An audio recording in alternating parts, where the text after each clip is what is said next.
கதையோட ஆரம்பத்துல ஒரு கைவிடப்பட்ட கோயில்ல நெறைய தங்கம்லாம் இருக்கு. அதையெல்லாம் எடுத்து செட்டில் ஆயிற வேண்டியதானன்னு ஒரு குரூப் என்னன்னா, ஒரு புதையல் வேட்டைக்காக நெறைய ஆளுங்க வந்திருந்திருப்பாங்க. வெல் எக்யூப்டா.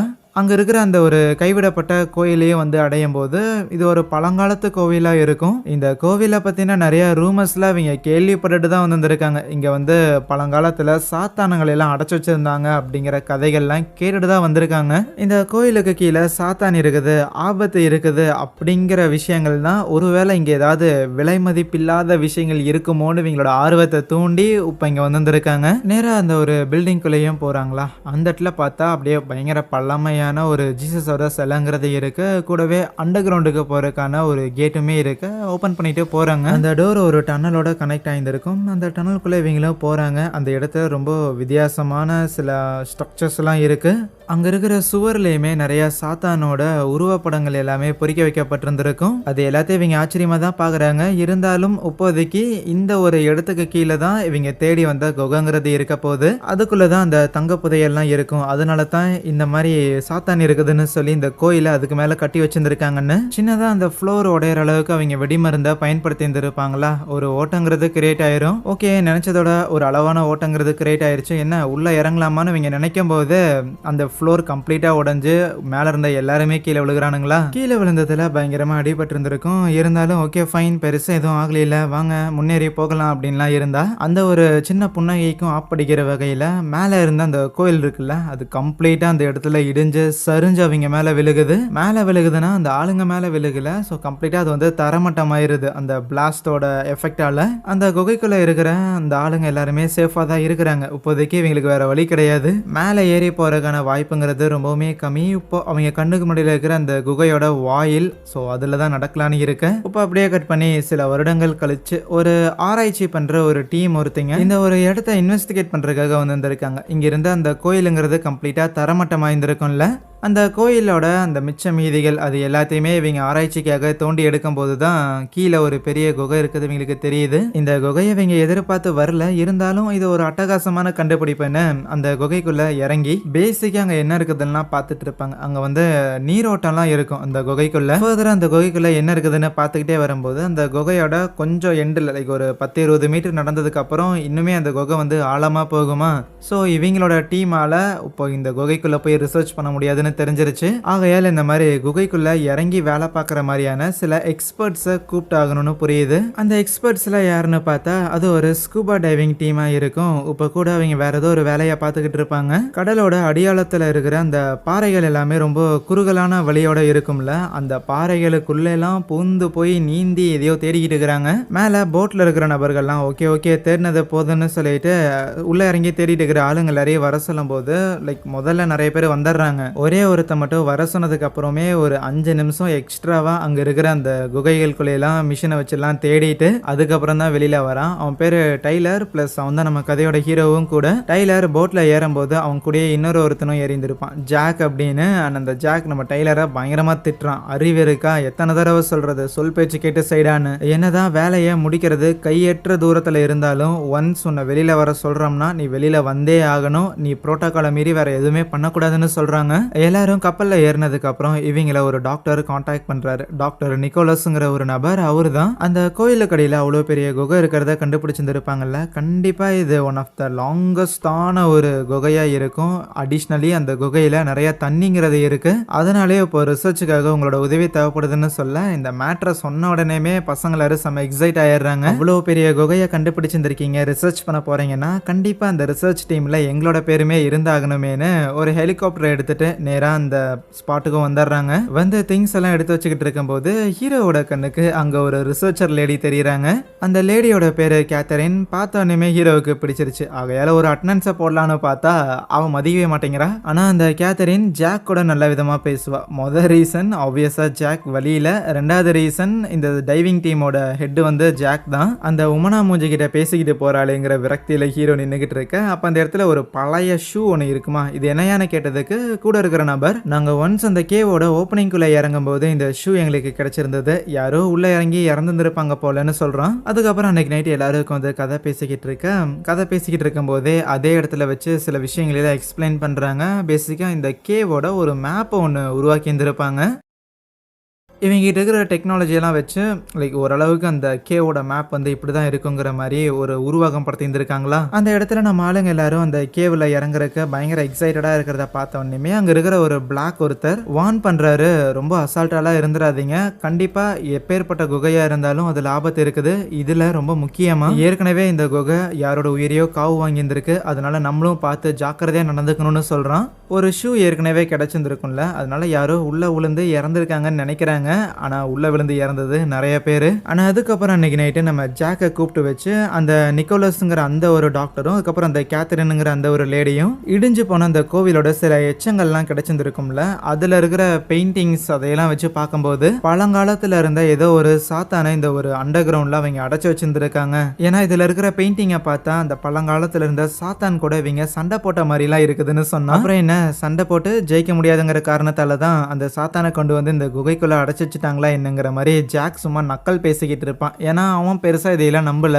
அதுக்கப்புறம் அடுத்த நாள் காலையில் நம்ம ஆளுங்க எல்லாருமே கயிறு வழியாக கீழே இறங்கி வராங்களா பார்த்தா ஆல்ரெடி அங்கே அண்டர் கிரவுண்டில் இந்த ரிசர்ச் டீம் ஏகப்பட்ட ஃபெசிலிட்டி எல்லாத்தையுமே அமைச்சு வச்சுருந்துருப்பாங்க. பெரிய பெரிய லைட்ஸு, எக்யூப்மெண்ட்ஸு, டென்ட் அப்படின்னு சொல்லி எல்லாமே இருக்கும். இப்போ இந்த ரிசர்ச் டீம் நம்ம ஆளுங்களை கூப்பிட்டதுக்கான காரணம் அந்த இடத்துல இருக்கிற தண்ணி தான். ஏன்னா இதுக்கு மேலே போகணும்னா ஃபுல்லாக தண்ணி மட்டும்தான் இருக்கு. இப்போ கூட மார்க் அப்படிங்கிற ஒரு நபரை ரெடி பண்ணிக்கிட்டு இருப்பாங்க. ஸோ இவர் முதல்ல முன்னாடி போயிட்டு இங்கிருந்து ஃபர்தராக போகிறக்கான ஏதாவது சேஃபான ரூட் இருக்கா இல்லையான்னு இவர் போய் செக் பண்ணிட்டு வரட்டுங்கிற மாதிரி அவரை தனியாக அனுப்பி இருந்திருப்பாங்க. அந்த மார்க்குங்கிற நபருமே பொறுமையா லைட் அடிச்சுக்கிட்டு அந்த குகைக்குள்ள சேஃபா நீந்தி வந்துகிட்டு இருப்பாரு. அந்த குகையோட மேலையும் கீழையும் சொல்லிட்டு நிறைய அந்த ஊசி மாதிரி பாறைகள்லாம் இருக்கும். அது எதுலயும் படாம ரொம்ப சேஃபா வந்துகிட்டு இருக்க அவன் கண்ணுக்கு முன்னாடி என்னென்ன பாக்குறான், அவனோட உடல் வந்து எப்படி ரியாக்ட் ஆகுது, அவன் என்ன யோசிக்கிறான் அப்படின்னு சொல்லி முடிஞ்ச அளவுக்கு எல்லா விதமான இன்ஃபர்மேஷனையுமே பாஸ் பண்ணிட்டு தான் இருப்பானா. ஆனா சடனா கனெக்ஷனுங்கிறது கட் ஆகிற மாதிரி இருக்க. யூஸ்வலி இந்த மாதிரி கனெக்ஷன்லாம் கட் ஆகும், அதனால அவங்க ரொம்ப அதை சீரியஸால எடுத்துக்கல.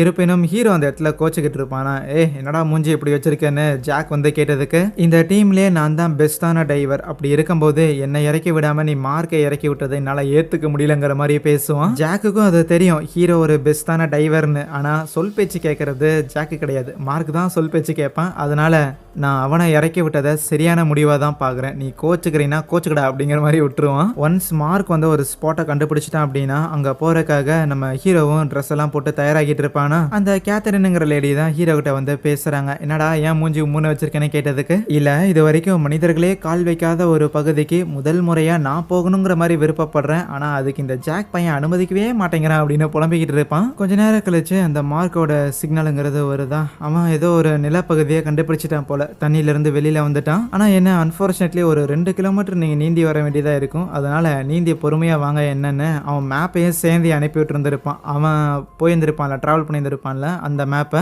அதையெல்லாம் அனுப்பிட்டு அந்த இடத்துல என்னென்ன இருக்குதுங்கிற மாதிரிலாம் அவன் கேமராவை திருப்பி காமிச்சிட்டு இருக்கும்போது அப்போ சடனா அங்கே ஏதோ ஒரு மிருகம் மாதிரி ஒன்று வருமா, டே இங்கே பாருங்கடா ஏதோ ஒரு வித்தியாசமான உயிரினண்டா அப்படின்னு அவன் சொல்லிக்கிட்டு இருக்கும் போதே மறுபடியும் கேமராங்கிறது கட் ஆகுது. சரி சரி மறுபடியும் சிக்னலுங்கிறது கட் ஆயிருந்திருக்கும், வாங்க வாங்க கிளம்பலாம் அப்படின்னு எல்லாருமே தண்ணிக்குள்ள இறங்கி நீந்தி போக ஆரம்பிக்கிறாங்க. கொஞ்ச நேரத்திலே அந்த மார்க் எந்த லொகேஷன் அனுப்பியிருந்தானோ அந்த லொகேஷனுக்கு போயிடுறாங்களா. அந்த மார்க்கோட சொக்கெல்லாம் அங்கதான் அவன் கழட்டி வச்சிருந்திருக்கான். டே மார்க் எங்கடா இருக்கிற அப்படின்னு கூப்பிட்டே இருக்கும்போது அப்போ அந்த இடத்துல வேற எதையோ பார்த்துருப்பானுங்களா.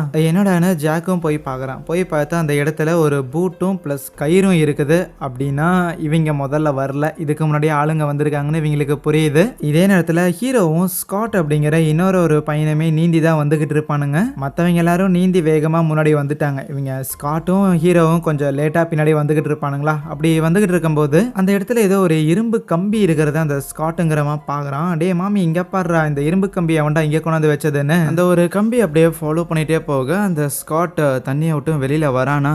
அப்படி வெளியில் வந்து பார்க்கும்போது அந்த இடத்துல ஏதோ ஒரு வித்தியாசமான மிருகங்கிறது இருக்கும். அதை வேற ஏதோ ஒரு மிருகம் வேட்டையாடி போட்ட மாதிரியும் தெரிய, இதை பார்த்துக்கிட்டே இந்த விஷயங்கள் எல்லாத்தையுமே தண்ணிக்குள்ளே இருக்கிற நம்ம ஹீரோவுக்கு அந்த ஸ்காட் இன்ஃபார்ம் பண்ணிகிட்டே இருப்பான். அப்போ சடனாக ஏதோ ஒரு மிருகம் அவனை கிராஸ் பண்ணி போகுமா, இங்கே என்னென்னமோ ஜீவராசிகள் இருக்குதுடா அப்படின்னு அந்த ஸ்காட் ஆச்சரியமாக பார்த்துட்டு இருக்கும்போது சடனாக மேலேருந்து என்னமோ ஒன்று வந்து அப்படியே அவனை தண்ணிக்குள்ளே தள்ளி விட்டு சாகடிக்கிறதுக்காக முயற்சி பண்ண, சுவாசிக்கிறதுக்காக அந்த ஸ்காட்டுக்கிட்ட ஒரு ஆக்சிஜன் சிலிண்டர் இருக்கும்ல, அது டேமேஜ் ஆகிட்டு அந்த இடத்துல ஒரு பெரிய பிளாஸ்ட்ங்கிறது ஏற்படுது. அவ்வளவுதான், அந்த பிளாஸ்ட்ல பாறைகள் எல்லாமே இவங்க வந்த வழியா மொத்தமா தடுத்துருச்சு. எப்படியோ நம்ம ஹீரோ மட்டும் எஸ்கேப் ஆகிடுறான். கூட இருக்கிற எல்லாருமே இப்போ அந்த வெடி விபத்து நடந்த இடத்துல இருந்தானே ஹீரோ வந்திருக்கான். ஆகையால் டே என்னடா ஆச்சு, ஸ்காட் எங்கடா அப்படின்லாம் விசாரிச்சா, தெரியல, என் கூட பேசிக்கிட்டே இருக்கும்போது ஏதோ ஒன்று அவனை அட்டாக் பண்ற மாதிரிலாம் இருந்துச்சு. அதுக்கப்புறம் இந்த பிளாஸ்ட் ஏற்பட்டுச்சுன்னு பதட்டமா இருக்கும்போது சரின்னு ஜாக்கும் இன்னொருத்தனும் தண்ணிக்குள்ள இறங்கி அந்த வெடி விபத்து நடந்துருக்கும்ல, அங்க இருக்கிற அந்த பாறைகள்லாம் நகுத்துறதுக்காக முயற்சி பண்ணுவாங்களா. ஆனா நகுத்தனா இன்னொரு பாறை வந்து இவங்க மேல விழ பாக்குது. ஐயோ, இந்த வழியா போறதுக்கு வாய்ப்பு இல்லைன்னு அவங்க திருப்பி அங்கிருந்து போகிறாங்க. அப்படி போகும்போது அந்த ஸ்காட்டோட கைங்கிறது அங்கதான் இருக்கும். ஸோ அந்த பாறைக்குள்ள சிக்கி இறந்துருக்கான். அதுக்கப்புறம் இருக்கிற எல்லாரையுமே கூப்பிட்டு வச்சுக்கிட்டு ஜாக் தான் சொல்றான், இந்த மாதிரி நம்ம எந்த வழியா வந்தோமோ அந்த வழியா நம்மளால திருப்பி போக முடியாது. போதாத குறைக்கு இவங்களுக்கு தேவையான 12 நாளுக்கான சப்ளையை கொண்டு வந்திருப்பாங்க. அதனால நம்மள காணோம் அப்படின்னு வெளியில இருக்கிறவங்க தேட ஆரம்பிச்சாலுமே 12 நாளுக்கு மேலதான் தேட ஆரம்பிப்பாங்க. ஆகையால் 12 நாளும் சும்மா உட்காந்துக்கிட்டு இல்லாம நம்ம வேற ஒரு பாதையை கண்டுபிடிச்சு போக வேண்டியது இருக்குதுன்னு சொல்லும்போது அந்த மார்க்குங்கிற ஆளு லைட்டா காண்டாயிட்டு, அதெல்லாம் இருக்கட்டும், முதல்ல ஸ்காட்டை தேடி 2 பேர் போனீங்களா, அவனுக்கு என்னாச்சுன்னு கேட்டா, அவனுக்கு என்னாச்சுங்கிறது ஆப்வியஸா ஜாக்குக்கும் தெரியல. இருப்பினும் ஏதோ ஒன்று அவனை அட்டாக் பண்ற மாதிரி இருந்துச்சு. ஸோ அந்த குகையில அட்டாக் பண்ற அளவுக்கு, மனிதர்களை அட்டாக் பண்ற அளவுக்கு ஏதாவது உயிரினம் இருக்க வாய்ப்பு இருக்கா அப்படின்னு அந்த நிக்கோலாய்ங்கிற அந்த ஆள்கிட்ட கேட்டா, மார்க் முதல்ல இந்த இடத்துக்கு வரும்போது ஒரு தோல் இல்லாத பெரிய சைஸ் எலி மாதிரி ஒன்று கண்டுபிடிச்சிருந்திருப்பான். அதை கூட ஒரு பேக்ல போட்டு வச்சிருந்திருப்பாங்க. அந்த மாதிரியான எலிகள் இருக்க வாய்ப்பு இருக்கே தவிர மேபி இந்த எலிகளை சாப்பிட்றதுக்கு வேற ஏதோ ஒன்று இருக்குமா அப்படிங்கிற ஒரு கேள்விக்குறி தான் இருக்கு. இதை சொல்றது மட்டும் இல்லாம அந்த நிக்கோலஸ் நம்ம ஜாக் நம்ம எதுக்கு தேவையில்லாம புதுசா ஒரு பாதையை கண்டுபிடிக்கணும், இதே இடத்துல வெயிட் பண்ணுவோம், கண்டிப்பா வெளியில இருக்கிறவங்க நம்மளை தேடுறதுக்கான முயற்சிகள்ல ஈடுபடுவாங்கல்ல, ரெஸ்கியூ டீம்ங்கிறது வரும்லன்னு சொன்னாலுமே எது ரெஸ்கியூ டீம் வருமா? இந்த உலகத்திலே இந்த மாதிரியான குகைக்குள்ள போய் ரெஸ்கியூ பண்றதுல பெஸ்டான டீம் அது வேற யாரும் இல்ல, நாங்க தான். நாங்களே இந்த இடத்துல வந்து மாட்டியிருந்திருக்கோம் அப்படின்னா அப்போ ரெஸ்கியூ பண்றதுக்கு வேற ஆளுங்க வருவாங்கன்னு எதிர்பார்க்கறது அது சரியானதா எனக்கு தோணல. மேபி நீங்க எல்லாரும் ரொம்ப டயர்டா ஃபீல் பண்றீங்கன்னா இதே இடத்துல கொஞ்ச நேரம் ரெஸ்ட் எடுத்துக்கிட்டு இருங்க. நான் போயிட்டு ஏதாவது வழி இருக்கான்னு செக் பண்ணிட்டு வரேன்னு நம்ம ஜாக்கும் அதுக்கப்புறம் ஒரு பிளாக்கி ஒருத்தர் இருப்பான், அவங்க 2 பேரும் போறாங்க. அதுவே அந்த மார்க்குங்கிற பையன் நம்ம ஹீரோ கிட்ட, நீ தானே ஸ்காட் கூட வந்துட்டு இருந்த, அப்படி இருக்கும்போது அவன் கூடயே இல்லாம ஏன் அவனை நீ தனியா விட்டுட்டு வந்தேன்னு சொல்லி 2 பேரும் சண்டை போட ஆரம்பிச்சிருவானுங்க. அடிச்சுக்கிட்டு தெரியாதுங்கிறானு அந்த கேத்தரினுங்கிற லேடி இருக்கிறாங்கல்ல, அவங்க தான் வந்து தடுத்து விடுறாங்க. இங்க ஜாக்கும் பிளாக்கியும் தொடர்ந்து அந்த குகைக்குள்ள நடந்து போயிட்டே இருக்க ஒரு இடத்துல இருந்து அப்படியே தண்ணில இருந்து புகையால வந்துகிட்டு இருக்கும். அதுல ஒரு டார்ச் லைட்டோட ஒரு பகுதி இருக்கிறத அவங்க பாக்குறாங்க, ஜாக் பாக்குறான். சோ இந்த தூரத்து வரைக்குமே ஏதோ ஒரு நபர் வந்திருக்கான், இன்னும் எவ்வளவு தூரம் அவங்க உள்ள போயிருக்காங்கன்னே தெரியலையேன்னு தொடர்ந்து இவங்களும் நடக்க ஆரம்பிக்கிறாங்க, ஏதாவது வலிகிது இருக்குமான்னு. இதே நேரத்தில் அந்த கேத்தரினுங்கிற அந்த லேடி இருக்கிறாங்கல்ல, ஸோ அவங்க அந்த எலி மாதிரியான உருவத்தை கண்டுபிடிச்சாங்கல்ல, அதோட ஒரு பகுதியை அறுத்து சும்மா மைக்ரோஸ்கோப்லாம் வச்சு பார்க்கும்போது அதுல ஏதோ ஒரு விதமான பாராசைட் இருக்கிறத கவனிக்கிறாங்க. ஒட்டுண்ணி மாதிரி ஏதோ ஒரு வைரஸ் அதோட பாடியில இருக்குதுங்கிற விஷயத்த இவங்க நோட் பண்றாங்க. கூப்பிட்டு அந்த நிக்கோலஸ்ங்கிற அந்த டாக்டர் இருக்கிறார்ல, அவர்கிட்டயுமே இன்ஃபார்ம் பண்றாங்க. இங்க ஜாக்கும் அந்த பிளாக்கியும் தொடர்ந்து ஏதாவது வழி கிடைக்குமா அப்படின்னு பாறைகளுக்கு நடுவுல ஏறி போய்கிட்டு இருக்கும்போது ஒரு பாயிண்ட்ல மாமே கொஞ்சம் பேக் அடிக்கிறியான்னு கேட்குறான். என்னடானா அந்த பாறைகளோட இடுக்குல ஏகப்பட்ட தேலுங்கிறது இருக்கு. கையில இருக்கிற ஒரு ஃபிளாரை மட்டும் அப்படியே கொளுத்தி அந்த தேல் எதையும் கிட்ட வராத மாதிரி தள்ளி விட்டுக்கிட்டே மெதுவா கீழே இறங்கி வந்துகிட்டு இருக்கு. அப்போ ஏதோ ஒரு மிருகம் பாஞ்சு நம்ம ஜாக்கை அட்டாக் பண்றதுக்காக முயற்சி பண்ண, எப்படியோ கூட பிளாக்கி இருந்தங்காட்டியும் ஜாக் ஓரளவுக்கு கத்தியெல்லாம் வச்சு எதிர்த்து சண்டை போட்ட காரணத்தாலையும் எஸ்கேப் ஆயிடுறான். வேகமா அந்த பிளாக்கி ஜாக்கை தூக்கிக்கிட்டு மற்றவங்களா இருக்கிற இடத்துக்கு வரானா, வந்து பார்த்தா அந்த ஜாக்கோட முதுகுல பயங்கரமா வச்சு ஏதோ ஒன்று கிழிச்ச மாதிரி இருக்கு. ஜாக்கை அட்டாக் பண்ண மிருகத்தை அவன் பயத்துல சரியா பார்க்கல, இருந்தாலும் அதோட ஒரு பகுதியை மட்டும் அவன் அறுத்து கையோட கொண்டு வந்திருப்பான். அடிப்பட்ட இடத்துல இன்ஃபெக்ஷன் ஆகக்கூடாதுன்னு ஊசியெல்லாம் போட்டுட்டு ஜாக் அதோட பகுதியை கொண்டு வந்திருந்தான்ல, அதை அந்த கேத்தரினுங்கிற லேடி மறுபடியும் கொஞ்சம் மைக்ரோஸ்கோப்லாம் வச்சு பாக்குறாங்க. ஜாக்கோட உடம்புல இந்த அளவுக்கு காயம் ஏற்படுற அளவுக்கு அதை அட்டாக் பண்ணியிருக்குதுன்னா கண்டிப்பா இந்த குகையில அதுதான் ஒரு பெரிய ப்ரெடேட்டர். கேத்தரினும் அந்த நிக்கோலஸ் அப்படிங்கிற டாக்டர் 2 பேருமே சொல்லுவாங்க, மேபி இந்த ஒரு மிருகம் இதுக்கு முன்னாடி நிலத்துல கூட வாழ்ந்துகிட்டு இருந்திருக்கலாம், அதாவது பூமிக்கு மேல பல நூறு வருடங்களாக மனிதர்களோட கண்ணிலேயே படாம இது இந்த குகையிலேயே வாழ்ந்து எவால்வ் ஆயிருந்திருக்கணும். கண்டிப்பா இப்படி இருட்டா இருக்கிற ஒரு குகைக்குள்ள அது வேட்டையாடுறதுக்காக பழகிக்குதுன்னா அதோட காது கேட்கும் திறனும் ஸ்மெல் பண்ற திறனும் அபரிவிதமா இருக்குங்கிறது இவங்களுக்கு புரியுது. கூடவே அந்த மிருகத்தோட பகுதியை ஜாக் அறுத்துட்டு வந்திருப்பான்ல, அதுல ஒரு சில பகுதி வந்து இன்னும் அசைஞ்சிட்டு இருக்குங்கிறத இவங்க நோட் பண்றாங்க. விச் மீன்ஸ் இந்த ஒரு மிருகத்தோட உடல்லயுமே அந்த பாராசைட்டுங்கிறது இருக்கும், அந்த ஒட்டுண்ணிங்கிறது இருக்கும்னு இவங்களுக்கு புரியுது. இதெல்லாம் அவங்க பேசிக்கிட்டு இருக்கும்போது ஜாக் அந்த இடத்துல கொஞ்சம் ரெஸ்ட் எடுத்து முடிச்சுட்டு சரி சரி கிளம்பலாமா அப்படின்னு கூப்பிட்டு போறான். எல்லாரும் தொடர்ந்து நம்ம ஜாக்கை தான் ஃபாலோ பண்ண ஆரம்பிக்கிறாங்களா. அப்படி தொடர்ந்து நடந்து வந்துகிட்டே இருக்கும்போது ஒரு பாயிண்ட்ல அவங்க சில எலும்பெல்லாம் இருக்கிறத கவனிக்கிறாங்க. அந்த எலும்புல பல்லு கீறின மாதிரியான தடயங்கள்லாம் அவங்க பாக்குறாங்க. ஸோ அப்படின்னா இந்த பூட் எல்லாம் இங்க இருந்துச்சுல்ல இந்த குகைக்குள்ள, அந்த பூட்டோட ஓனரோட எலும்பு தான் இதுன்னு புரியுது.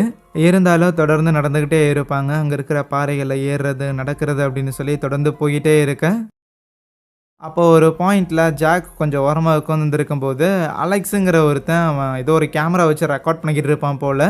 ஜாக் கிட்ட அதை கொண்டு வரும்போது ஜாக் கோவப்பட்டு அதை தள்ளி விட்டு அந்த அலெக்ஸுங்கிறவனையும் போட்டு அடிச்சிருவான். உயிர் தப்பிப்போமான்னு தெரியாம இருக்கிறோம், தேவையில்லாம எதுக்குடா கேமராவை மூஞ்சி முன்னாடி கொண்டு வர அப்படின்னு சொல்லி காண்டா இருந்திருப்பான். என்னதான் கோவப்பட்டு அடிச்சிருந்தாலுமே அதுக்கப்புறம் ஓகே ஓகே ஒன்றும் பிரச்சனை இல்லை, தெரியாம அடிச்சுட்டேன் மன்னிச்சிடுன்னு சொல்லிட்டு எல்லாரையுமே ரெஸ்ட் எடுக்க சொல்றான். ஏன்னா அந்த கேமரா தண்ணிக்குள்ள விழுந்திருக்கும். அதோட வெளிச்சத்துல பார்க்கும்போது அந்த தண்ணி வந்து ஒரு பக்கமா மூவ் ஆகுது. ஸோ தண்ணியோட ஓட்டம் ஒரு பக்கம் இருக்குதுன்னா அப்ப வெளியில போறதுக்கான வழி இருக்குன்னு சொல்லி தான் எல்லாரும் ரெஸ்ட் எடுங்கன்னு சொல்லிட்டு ஓரமா வந்து உட்கார்ந்தவனும் அவனோட பாடியில ஒரு மாதிரி பண்ண ஆரம்பிக்கும். அந்த மான்ஸ்டர் அவனை அட்டாக் பண்ணியிருக்கும்ல, அதனாலேயே அவனுக்கு ஒரு மாதிரி கேராவே இருக்குது. சுயநினைவுல தான் இருக்கிறமாங்கிற கேள்வியும் அவனுக்கே வருது. அங்க பின்னாடி உட்காந்துட்டு இருந்த அந்த பிளாக்கிக்கும் ஹீரோக்குமே டவுட்டா இருக்கு. ஒருவேளை அப்பளையா நம்ம ஜாக்குக்கு கொடுத்த அந்த ஆன்டிபயோட்டிக் அந்த ஊசிங்கிறது அவன் மேல வேலை செய்யலையோ, யூஸ்வலா இருக்கிறதோடவுமே ரொம்ப ஃப்ரஸ்ட்ரேட்டடா தெரியறானே அப்படின்னு பாக்குறாங்க. இன்னொரு சைடு மற்ற ஆளுங்கள கொண்டு வந்திருப்பாங்க. அவங்க எல்லாருக்குமே தெரியும் இப்போதைக்கு இங்கிருந்து நம்மளை வெளியில கூட்டிட்டு போற அளவுக்கு திறமசாலியான ஒருத்தனா அது ஜாக் தான். அவனை நம்பரை தவிர வேற வழி இல்லைன்னு தெரியும். அப்போ ஹீரோ தான் நம்ம ஜாக் கிட்ட வந்துட்டு அப்படி சும்மா பேசலாம் அப்படின்னு ஆரம்பிக்க அப்போ ஜாக் வந்து சொல்லுவான், இங்க பாரு இங்க இருக்கிற எல்லாரையுமே சேஃபா நான் வெளியில கூட்டிட்டு போகும் தான் நினைக்கிறேன், ஆனா அவங்க என்ன நம்பல அப்படின்னா என்னால எதுவுமே பண்ண முடியாதுன்னு சொல்றான். அவ்வளவுதான். கொஞ்ச நேரம் ரெஸ்ட் எடுத்ததுக்கு அப்புறம் இப்போதைக்கு அந்த இடத்துல அந்த தண்ணி ஓட்டம் இருக்கிறத கவனிச்சிருந்திருப்பாங்கல்ல, அந்த கேமரா கீழே விழுந்திருக்கும்ல, அதுக்குள்ளதான் குதிச்சு நீந்தலான்னு இருக்கிறாங்களா. ஸோ இப்படி இவங்க எல்லாரும் குதிச்சுக்கிட்டு இருக்க அந்த ஒரு மான்ஸ்டர் இவங்களை குகைக்குள்ள அட்டாக் பண்ணுச்சுல, அது இவங்க அந்த தண்ணிக்குள்ள போறத பார்க்க செய்து அந்த தண்ணியோட ஓட்டத்துல இவங்களும் கொஞ்சம் கொஞ்சமா நீந்தி வராங்க. அந்த தண்ணி வந்து ஏதோ ஒரு இடத்த நோக்கி போகுதுங்கிற விஷயத்துல அவங்களுக்கு நீந்தும் போது புரியுது. மறுபடியும் அதே வழியில வந்து வேற ஒரு இடத்துல தண்ணியை விட்டு வெளியில வராங்களா. பார்த்தா அந்த தண்ணி இந்த தடவை கொஞ்சம் வேகமா போகுது. ஒரு குறுகிய பாதையில வேற அந்த தண்ணி வேகமா அடிச்சுட்டு போகுது. ஏராசா இவ்வளவு வேகமா இந்த தண்ணி எந்த திசையை நோக்கி போகுதுன்னே நமக்கு தெரியல. அப்படி இருக்கும்போது இதுல போயே ஆகணுமா அப்படின்னு சில பேரை கேட்டாலும் வந்த வழியில போறதுக்கான வாய்ப்பு இல்லைன்னா இந்த வழியா தான் போய் ஆகணும், கொஞ்சம் என்ன நம்பி இந்த வழியா போற வழியை மட்டும் பாருங்கன்னு திட்டி விட்டு அதுக்கப்புறம் தான் எல்லாரையும் அனுப்பி விடுறான். ஆனா அந்த இடத்துல தண்ணியோட வேகங்கிறது பயங்கர ஜாஸ்தியா இருக்கும். சும்மா அந்த ஓட்டத்துல அவங்க சிக்கினாலே அப்படியே அது வேகமா இவங்களை அடிச்சுட்டு போகுது. அந்த நிக்கோலாஸ் அப்படிங்கிற அந்த டாக்டர் வந்து இருப்பாருல, அவருக்கு காலில் அடிபட்டுரும் போல. ஸோ அவரு ஓரமா ஒரு இடத்துல நின்றுக்கிட்டே அவனாவது காப்பாத்துங்கடா அப்படின்னு கத்திக்கிட்டு இருப்பாரு. ஹீரோவும் அவருக்கு உதவி பண்ணலான்னு திரும்பி போகலான்னு இருந்தா இல்ல வாய்ப்பு இல்ல, தண்ணியோட ஓட்டத்துல சிக்கினவன் அங்கிட்டும் இங்கிட்டும் அடிச்சு நேரா ஒரு நீர்வீழ்ச்சியில வந்து பொத்துன்னு கீழே விழுகிறான். ஹீரோவை ஃபாலோ பண்ணி அந்த கேத்தரின்ங்கிற அந்த ஒரு லேடி இருந்தாங்களா அந்த டாக்டர், அவங்களும் வந்து விழுகிறாங்களா. கூடவே நம்ம ஹீரோவோட டீம்ல ஆல்ரெடி ஒரு பொண்ணு ஒருத்தி இருந்திருப்பா. அவள் ஏற்கனவே இங்கே வந்திருப்பா போல, அவளும் அங்கே இருக்கிறா. ஆனால் தண்ணிக்குள்ள என்னமோ ஒன்று இருக்குதுன்னு சொல்லிக்கிட்டு இருக்க, என்ன இருக்குதுன்னு ஹீரோவும் ஒரு ஃப்ளாரை கொளுத்தி பார்க்குறான். பார்த்தா அது ஒரு விதமான மீன் மாதிரி இருக்குது. அப்போ அந்த நிக்கோலஸுங்கிற டாக்டர் ஹீரோவை காண்டாக்ட் பண்ணுறாரு, டே எங்கடா என்னை விட்டுட்டு போயிட்டீங்கன்னு. ஸோ அந்த ஆளுக்கு அடிபட்டுருக்குங்கிற மேட்டரை நம்ம ஹீரோ அங்கே இருக்கிற எல்லாருக்கிட்டையும் சொல்கிறானா.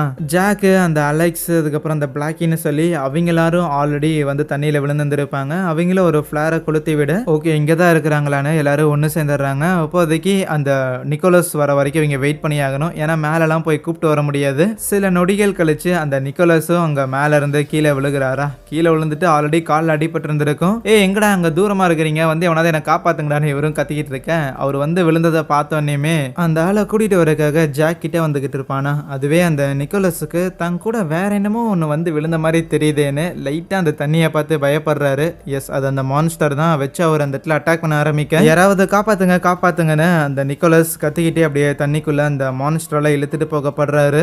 இதை பார்த்தோன்னே அங்க இருக்கிற மற்ற ஆளுங்க எல்லாருமே எல்லாரும் ஒன்னா கூட இருங்கன்னு சொல்லி ஒன்னாவே நிக்கிறாங்களா. ஜாக் அந்த நிக்கோலஸை காப்பாத்துறதுக்காக முன்னாடி வந்துருப்பான்ல, தண்ணியில ஒரே ரத்தக்கரையா இருக்கிறத பார்த்துட்டு அப்படியே முங்கி உள்ள போறான். உள்ள போகும்போது அந்த மான்ஸ்டர் அப்படியே நம்ம நிக்கோலஸோட பாடியை தூக்கிட்டு போறதையுமே ஜாக் கவனிக்க செய்யறான். போன தடவை இப்படிதான் ஜாக்கையுமே அந்த மான்ஸ்டர் அட்டாக் பண்ணியிருந்திருக்கும். அதனால அதை ஃபாலோ பண்ணி அந்த நிக்கோலஸை காப்பாற்ற முடியுமா கிடைக்குமான்னு செக் பண்ணாலுமே அந்த மான்ஸ்டர் நிக்கோலஸோட பாடியை ஒரு பாறைக்குள்ள எடுத்துட்டு போறதுக்காக முயற்சி பண்ணுமா. இவனும் பாக்குறான், பட் இல்ல, வாய்ப்பு இல்ல. அது பாறைக்குள்ள இழுத்துட்டு போகும்போதே ஆல்ரெடி நிக்கோலஸ் இறந்து போயிருந்திருக்காரு. அப்புறம் இந்த விஷயத்த மத்தவங்க கிட்ட எல்லாம் சொல்லும் போது அந்த கேத்தரின்லாம் பயங்கரமா கத்துறா. ஏன்னா அந்த கேத்தரின் இந்த நிக்கோலஸ் அவங்க 2 பேரும் ஒரே டீமை சேர்ந்தவங்க தானே. அவர் அப்பவே சொன்னாரு ரொம்ப தூரம் உள்ள போக வேண்டான்னு. ஏன் நீ கேட்கவே இல்லைன்னு ஜாக்க அவ திட்டினாலும் அவரு இறந்து போயிட்டாரு. அவ்வளவுதான், முடிஞ்சு. இங்கிருந்து நம்ம கிளம்புற வழியை மட்டும் பார்ப்போம்னு கட் அண்ட் ரைட்டா சொல்லிடுறான். ஆனா அதுக்கப்புறமே தொடர்ந்து அந்த தண்ணி எந்த திசையை நோக்கி போகுதோ அதே ஒரு திசையில நடந்து வந்துகிட்டு இருப்பாங்களா.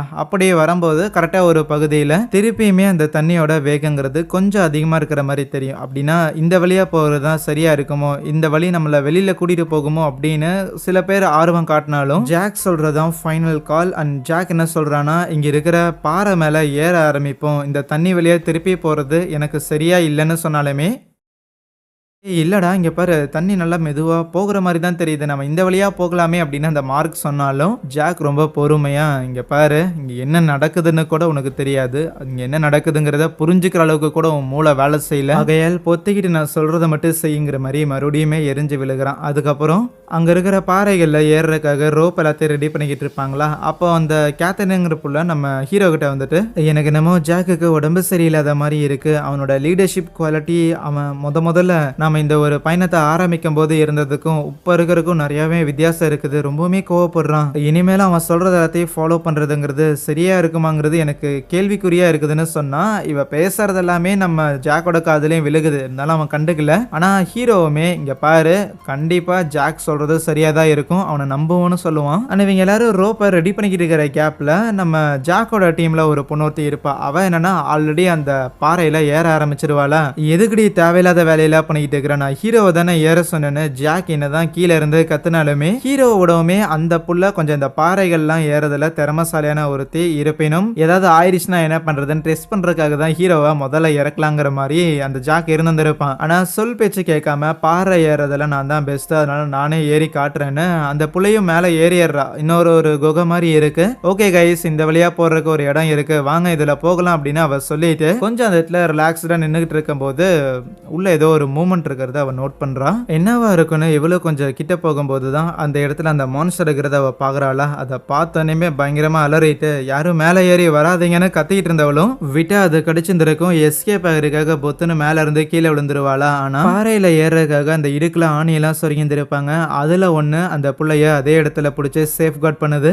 ஆல்ரெடி ஜாக் பாறையில ஏற ஆரம்பிச்சிருந்திருப்பான், அந்த புள்ளைக்கு உதவி பண்ணலான்னு பார்த்தா அவனால தொடர்ந்து ஏற முடியல, அவனுக்கு ஒரு மாதிரி பாடியில ஒரு மாதிரி பண்ண ஆரம்பிக்குது. இப்போதைக்கு அந்த புள்ள அங்க கயிறுல தொங்கிக்கிட்டு இருந்தால அவளை போட்டு தள்ளுறதுக்காக அந்த மான்ஸ்டருங்கிறது மேல இருந்து கீழே இறங்கி வருது. ஆஹா, கீழே இருக்கிறவனுங்க நம்மளை இறக்குறதுக்கு முன்னாடி இது நம்மளை மேல தூக்கிடும் போலையேன்னு அந்த புள்ள இந்த பாறை கிட்ட தொங்கிக்கிட்டு இருந்தா தானே இந்த மான்ஸ்டர் நம்மளை சாகடிக்கும்னு பக்கத்துல இருக்கிற இன்னொரு பாறைக்கு ஜம்ப் பண்றதுக்காக கயிறுல அங்கிட்ட இங்கிட்ட ஸ்விங் பண்ணிக்கிட்டு இருப்பா. ஆனா அப்படி ஸ்விங் பண்ணும்போதும் அந்த மான்ஸ்டர் அழகா இவளை பிடிக்கிறதுக்காக வர, நல்ல வேலை இவ கையில ஒரு ஃபிளேம் த்ரோயரை வச்சிருந்திருப்பா, அதை வச்சு அந்த மான்ஸ்டரை கொஞ்சம் ஃபயர் பண்ணி விட்டுறாளா. அதை பொசுக்கி விட்ட கேப்லயே அவளும் அந்த ரோப்ல அங்கிட்டு இங்கிட்டு ஸ்விங் பண்ணிக்கிட்டு இருந்திருப்பாள்ல. ஸோ அப்படி ஒரு பெரிய ஸ்விங்கை ஒன்று எடுத்து தொங்கிக்கிட்டு இருந்த ரோப்பை கட் பண்ணவளும் அப்படியே நேராக பறந்து போய் பக்கத்தில் இருக்கிற இன்னொரு செவரில் சேஃபாக லேண்ட் ஆயிடுறா. ஓகே கைஸ், ஒன்றும் பிரச்சனை இல்லை, நானே கீழே இறங்கி வந்துடுறேன்னு அவள் சொல்லிட்டு இருக்கும் போதே அந்த மான்ஸ்டர் என்னன்னா ரெக்கையை விரிச்சு பறந்து அவளை பிடிக்குது. செவரோட செவரா அவளை வச்சு பிடிச்சு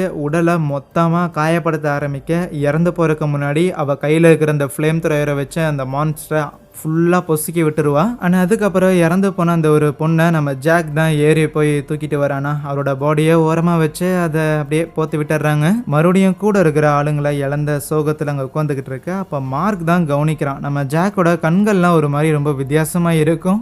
என்னடா பார்வையே ஒரு மாதிரி சைஸாக இருக்கேடா அப்படின்னு மார்க்குக்கெல்லாம் ஒன்றுமே புரியல. ஆனால் இதை கவனிச்சா அந்த கேத்தரினுங்கிற புள்ள இருக்கிறாள், அவள் தான் சொல்கிறா ஜாக்கோட பாடியில் மேபி அந்த பாராசைட் கீதை பூந்துருக்குன்னு சொல்கிறான். அந்த பாராசைட் உன்னோட நர்வஸ் சிஸ்டம் எல்லாம் டேமேஜ் பண்ணிட்டு உன்னையே அறியாம அந்த பாராசைட் உயிர் வாழ்றதுக்காக உன்னை இதே குகைக்குள்ளேயே வச்சிருந்திருக்கு, இந்த குகையை விட்டு உன்னை அது வெளியில போக விடாது. மேபி இந்த இடத்துல நம்ம பார்க்குற மான்ஸ்டர்ஸ் அது எல்லாமே ஆக்சுவலி மான்ஸ்டர்ஸா இல்லாம ஏற்கனவே இங்க வந்த மனிதர்கள் இந்த பாராசைட்டால பாதிக்கப்பட்டு அந்த மாதிரி உருமாறி இருக்கலாம்னு சொன்னா, ஒருவேளை இவ சொல்றது சரியா தான் இருக்குமோன்னு அந்த மார்க்கும் ஆமா கரெக்டு தான், இவ சொல்றதுதான் சரி, நாம இந்த பாறை மேல ஏறுறத விடமே தண்ணி எந்த வழியா போகுதோ அந்த வழியா போறதுதான் சரின்னு அந்த கேத்தரின், மார்க், அலெக்ஸ்னு சொல்லி இவங்க 3 பேரும் ஒரு டீமா இருக்கிறாங்க. ஹீரோவையும் கூப்பிடுவாங்களா? ஆனா ஹீரோவுக்கு ஜாக்கை விட்டு வரக்கு விருப்பம் கிடையாது. இன்னும் சொல்ல போனா நம்ம எல்லாரும் ஒன்னா இருந்தா தான் நம்மளால வெளியில போக முடியும். ஜாக் கண்டிப்பா நம்ம எல்லாரையும் வெளியில கூட்டிட்டு போவான். அதனால நீங்க அவனை நம்பலாம் அப்படின்னு எல்லாரையும் ஒன்னா வச்சுக்க ட்ரை பண்ணுவான். இருப்பினும் இனிமேல் எங்களுக்கு ஜாக் மேல நம்பிக்கை இல்லைன்னு அந்த மார்க், அந்த கேத்தரின், அப்புறம் அலெக்ஸ்னு சொல்லி இவங்க 3 பேர் அந்த தண்ணியில கிளம்பலான்னு பிரிஞ்சிடறாங்க. இப்போதைக்கு ஹீரோ, ஜாக், அப்புறம் அந்த பிளாக்கின்னு சொல்லி இவங்க 3 பேரும் தனியா வந்திருப்பாங்களா? ஆமா, இப்படி நம்ம ஜாக்கை நம்பி தனியா போறது சரிதானா அப்படின்னு ஹீரோ பிளாக்கி கிட்ட கேட்க, அவன் கண்ணை மூடிட்டு இந்த வழியா நீ நடன்னு சொன்னா கூட நான் நடப்பேன், ஏன்னா எனக்கு அவன் மேல அவ்வளவு நம்பிக்கை இருக்குதுன்னு சொல்லுவான் அந்த பிளாக்கி. ஹீரோ, பிளாக்கி, ஜாக்னு சொல்லி இவங்க 3 பேரும் வேற வழியா வந்திருப்பாங்களா? அந்த இடத்துல ஏதோ ஐஸ் எல்லாம் இருக்கிற மாதிரி எல்லாம் தெரியும். பயங்கர சில்லுன்னு இருக்கும். இருந்தாலும் கமான் தொடர்ந்து நடங்க அப்படின்னு ஜாக் சொல்ல சொல்ல சரின்னு வராங்களா? ஐஸை தாண்டி பார்த்தா அடுத்தது வேற ஏதோ ஒரு இடத்துக்கு வந்திருக்காங்க. அந்த இடத்துல கொஞ்சம் இந்த எரிவாயு பொருட்கள்லாம் இருக்கும் போல, தண்ணியிலாம் நெருப்பு எரிஞ்சுக்கிட்டு இருக்கும். இந்த ஒரு பகுதிக்கும் இதுக்கு முன்னாடி மனிதர்கள் வந்திருக்காங்களோ என்னமோ, ஏன்னா அந்த இடத்துல நிறைய இந்த எலும்பு கூடு, அதுக்கப்புறம் சில இரும்பு பொருட்கள்லாம் இருக்கிற மாதிரியும் தெரியுது. மனிதர்கள் இதுக்கு முன்னாடி இங்க வந்திருக்காங்கன்னா அப்ப கண்டிப்பா வெளியில போகிறதுக்கும் ஏதோ ஒரு வழி இருக்குங்கிற மாதிரி பார்க்க, அப்பதான் அங்க இருக்கிற தண்ணியில ஒரு இடத்துல பபுள் வந்துகிட்டு இருக்கும். பபுள் வருதுன்னா பாசிபிளி ஏர் இருக்கிறதுக்கான வாய்ப்புகள் இருக்கு. ஸோ அந்த வழியா தான் போகணும். அதுதான் வெளியில போறதுக்கான வழிங்கிறத ஜாக் சொல்லிடுறான். ஆனா நீங்க 2 பேரும் போங்க, நான் போய் மத்தவங்க எல்லாரும் 3 பேர் தனியா போயிருப்பாங்கல்ல, அவங்கள கூட்டிட்டு வரேன்னு சொல்லுவானா? அதை சொன்ன அடுத்த செகண்டே ஜாக்குக்குலாம் ஒரு மாதிரி மறுபடியும் தலை சுத்துற மாதிரி தெரிய, இல்ல இதே கண்டிஷன்ல ஜாக்கை தனியா விடுறது சேஃப் இல்லைன்னு ஹீரோக்கு புரியுது. அதனால அந்த பிளாக்கி கிட்டையும் ஜாக் கிட்டையும் நீங்க 2 பேரும் அந்த வழியா போயிருங்க, முதல்ல வெளியில போயிருங்க, நான் போய் அவங்க 3 பேரையும் கூட்டிட்டு வரேன் அப்படின்னு ஹீரோ சொல்லிட்டு ஹீரோ தனியா கிளம்புறான். அதுவே அந்த 3 பேரும் தனியா போயிருந்திருப்பாங்கல்ல, அந்த இடத்துல அவங்களை அட்டாக் பண்றதுக்காக அந்த மான்ஸ்டரும் வந்திருக்கும். ஒன்ஸ் ஹீரோ ஜாக்கையும் அந்த பிளாக்கையும் விட்டு போனதுக்கு அப்புறம் அவங்க 2 பேரும் யாரு ஜாக்கையும் பிளாக்கையும் அட்டாக் பண்றதுக்காகவும் அந்த மான்ஸ்டர் வந்திருக்கும். நடுவுல ஹீரோவுமே எப்படியாவது அந்த 3 பேரும் தூரமா போறதுக்கு முன்னாடி அவங்கள போய் கூப்பிட்டாகணும்னு வேக வேகமா தண்ணிக்குள்ள குதிச்சு நீச்சல் அடிச்சு ஒரு இடத்துக்கு வந்துடுறான். அந்த இடத்துல அந்த 3 பேரோட சொக்காலா இருக்கிறத பார்த்தோன்னே, ஹே எங்க இருக்கிறீங்க கத்தி கூப்பிட்டு இருக்க. அப்ப அந்த மார்க் அலற மாதிரி சத்தம் கேட்குமா? என்னடான்னு போய் பார்த்தா ஒரு பொந்துக்குள்ள அந்த மார்க் அந்த மான்ஸ்டர்ங்கிறத இழுத்துட்டு போகும். வேற வழி இல்ல, அந்த மார்க்கை காப்பாத்துறதுக்காக நம்ம ஹீரோவும் உள்ள குதிக்கிறான். ஆனா அவன் கொஞ்சம் கொஞ்சமா நகர்ந்து போய் பார்க்கும்போது ஆல்ரெடி அந்த மார்க்கை அங்க மேல சீலிங்ல வந்து இந்த பாறைகள்லாம் இருக்கும், அதுல அப்படியே சொருகி வச்சிருந்திருக்கும் அந்த மான்ஸ்டர். சரி கேத்தரின் எங்கன்னு கேட்டா சைட்ல இந்த குகை வழியா போனா அப்படின்னு கண்ணால காட்டுவானா? வேற வழி இல்லாம மார்க் அதே இடத்துல விட்டுட்டு, ஏன்னா காப்பாத்தல முடியாது, அவள் தான் கேத்தரினை சேவ் பண்றதுக்காக அந்த குகை வழியா போனா அவள் தான் 2 பக்கமும் 2 மான்ஸ்டர்ங்கிறது வந்துருச்சு. சோலி முடிஞ்சுடான்னு நினைக்கும் போது இல்ல, அந்த மான்ஸ்டரை யாரோ விரட்டுறாங்க. யாருன்னா நம்ம கேத்தரினா தான் இருக்கும். அவங்க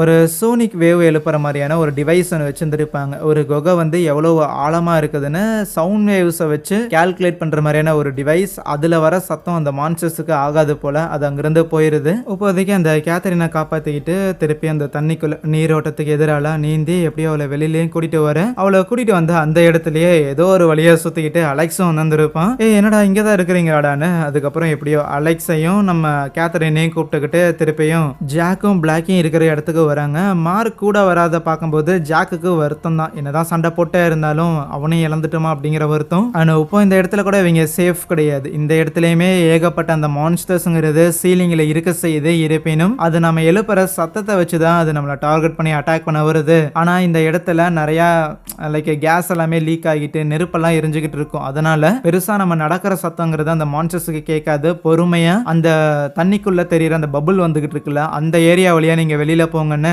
எல்லாரையும் பொறுமையா ஜாக் அனுப்பி வைக்கிறானா. ஆனா அப்படி கீழே இறங்கிக்கிட்டு இருந்தவங்க அவங்க கிட்ட இருக்கிற சிலிண்டர்ஸ் எல்லாத்தையும் கீழே போட்டு விட தெரியாம அவ்வளவுதான் சத்தம் கேட்டு அந்த மான்ஸ்டர்ஸ் இவங்களை தேட ஆரம்பிக்குது. ஏன்னா அந்த மான்ஸ்டர்ஸோட கண் பார்வைங்கிறது அவ்வளோ தெளிவா இருக்காது, அதனால தேட ஆரம்பிக்குது. அப்படி மேல சீலிங்ல நின்றுட்டு தேட ஆரம்பிக்க சீலிங்ல இருக்கிற அந்த கல் எல்லாமே இருக்கும்ல, அதே எல்லாத்தையும் உடைச்சு விட அந்த உடைஞ்ச கல்லுங்கிறது அலெக்ஸ் மேல வந்து விழுகுது. அண்ட் விழுந்த வேகத்துல அவனால நகர முடியாம இருக்க அவ்வளவுதான் அந்த மான்ஸ்டர் அவனையும் சாகடிக்குதா. அவ்வளவுதான், வேற என்ன பண்றது. இப்போ ஹீரோ அந்த பிளாக்கி கேத்தரின்னு சொல்லி இவங்க 3 பேருமே தண்ணிக்குள்ள இறங்கி தப்பிக்கலான்னு இருந்தா எப்படியோ அந்த மான்ஸ்டர்ஸ் இவங்க இருக்கிறத பார்த்துருச்சு, இவங்களை கண்டிப்பா அட்டாக் பண்ண போகுதுன்னு தெரிஞ்சிருச்சு. ஆகையால் ஜாக் இவங்க எல்லாரையும் காப்பாத்துறதுக்காக இவங்க சிலிண்டர்ஸை விட்டுட்டு வந்திருப்பாங்கல்ல, ஸோ அந்த மான்ஸ்டர் கிட்ட இருக்கிற அந்த ஒரு சிலிண்டரை எடுத்து அதுல நெருப்பு பத்தி அந்த இடத்துல தூக்கி வீசுறான். அதாவது கம்ப்ளீட்டா இந்த இடமே அழிய போகுது.